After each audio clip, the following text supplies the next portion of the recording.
Okay, i-elaborate ko lang 'no, i-elaborate ko lang na kung ano yung ibig ko sabihin ng unphotographed, unrecorded, at saka yung mga events na hindi nakikita. Okay, first example ko, yung live stream o yung LA sa PBB. So kung ano yung makita nyo sa live stream, yun na yun. Minsan, kinakat, pinapatay, ini-interrupt. So anong nangyayari? Hindi kumpleto. The same thing pag nagbablog ka. Kagaya nito, nagbablog ako. Kung ano lang yung gusto kong sabihin, minsan kasi may notes ako, minsan wala ako. Ano lang yung nasa notes ko, yun lang ang lalabas. Kasi yun lang ang inire-record ko. Hindi ko inire-record lahat. So, kaya nga hinahayaan ko na marinig yung kahol ng aming mga aso, yung boses ng airmat ko.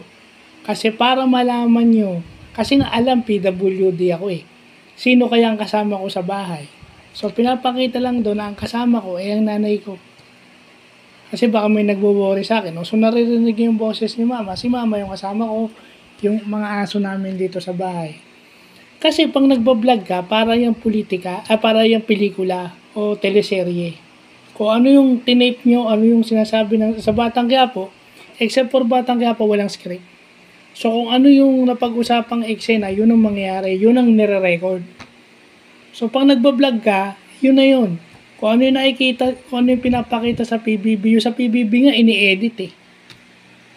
Di ba sinasabi nga nila maraming nangyari doon sa loob ng bahay na hindi pinalabas sa prime time. Kasi ibig sabihin ini-edit kung ano yung dapat makita kasi para hindi naman mabash ng gusto yung housemates. The same thing, pag nagbablog ka, it's you. Ikaw mismo yun. Kasi sa pelikula at sa teleserye, may character kang pinoportray. Pag nagbablog ka, pwera na lang kung short story yun o yung kagaya nung ginagawa ni Isner na may character siya, yun, pwedeng may character kasi sa vlog. Pero kung wala, ikaw yun. Pero kontrolado mo kung ano yung lalabas. So hindi pwede na pinapakita mo yung talagang ikaw. Di ba? Sa mga trips nyo, di ba? Unrecorded, unphotographed. Oh. Nagkataon lang na pag yung may resibo, minsan yung resibo inconclusive kasi pwedeng i-deny.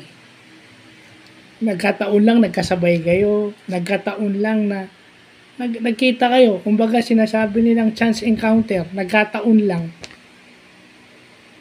Pwede nilang sabihin yun kasi yun ang kung prima facie at the first sight or the first glance, pwedeng sabihin.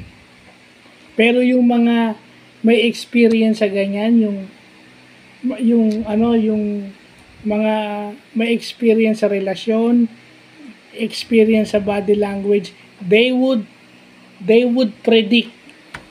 They can say, hindi ako they can say, by the way, yung dalawang tao, babae, lalaki, paano magtinginan. They can predict na may relationship yun.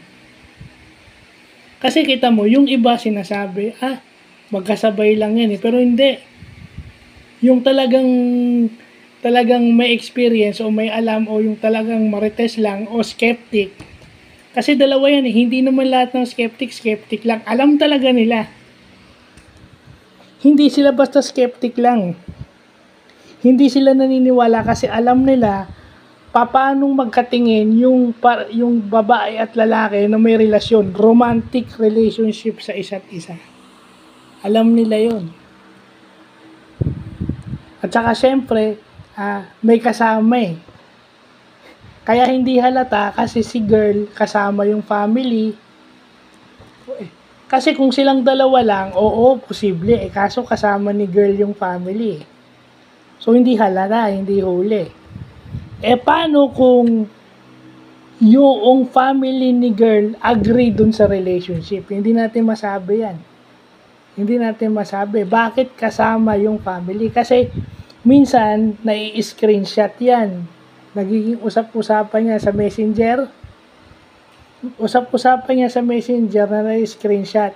Hindi lang pala sa isang bansa yan.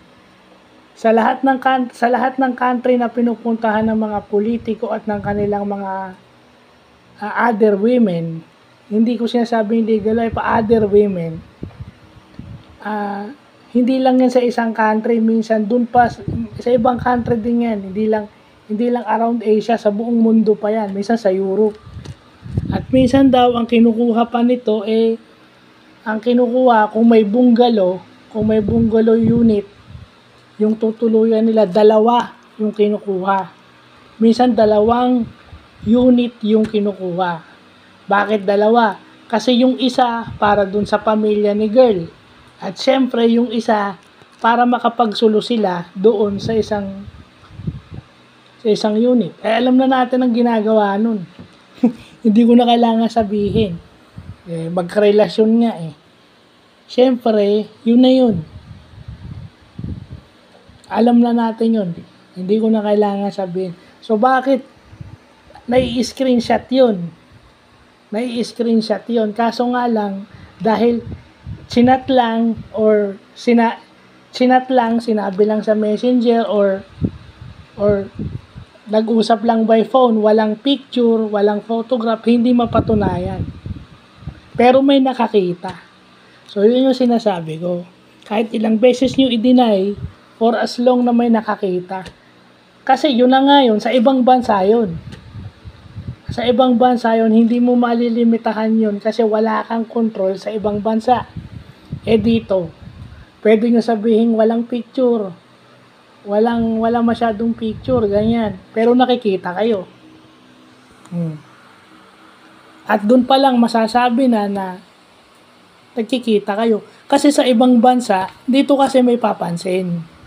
Dito, may spekulasyon. Sa ibang bansa kasi, yung mga Amerikano, mga European, wala silang pakialam kung kabit ka o kalaguyo mo yung kasama mo. Wala silang pakialam. So, pwede nyo gawin lahat ng gusto mo doon. Pero kung may Pilipino na nakakita sa inyo, doon. Yun lang masasabi. Kaya hindi nyo pwedeng i-deny. So, yun yung example ko na unphotographed, unrecorded, but seen outside the Philippines. Di ba? Mga celebrities, nakikita nyo yung mag-girlfriend o mag-love team. Hindi nyo nakuha ng picture, pero nakita nyo sila naglalakad. Sinasabi nila na hindi sila magjowa, walang namamagita sa kanila, pero nakita nyo, holding hands, tapos minsan, nahuhuli pa nga kayo. Yan na pala yung pinalit nyo kay ganito. Yung minsan, may nahuli, smack, kiss. Oh. So, ibig sabihin, pag yung mga ganyan, yun na yun. Kukuha ka ng 2 bahay, kikiss ka. Imposible namang wala kayong relasyon yan. So, yun lang po.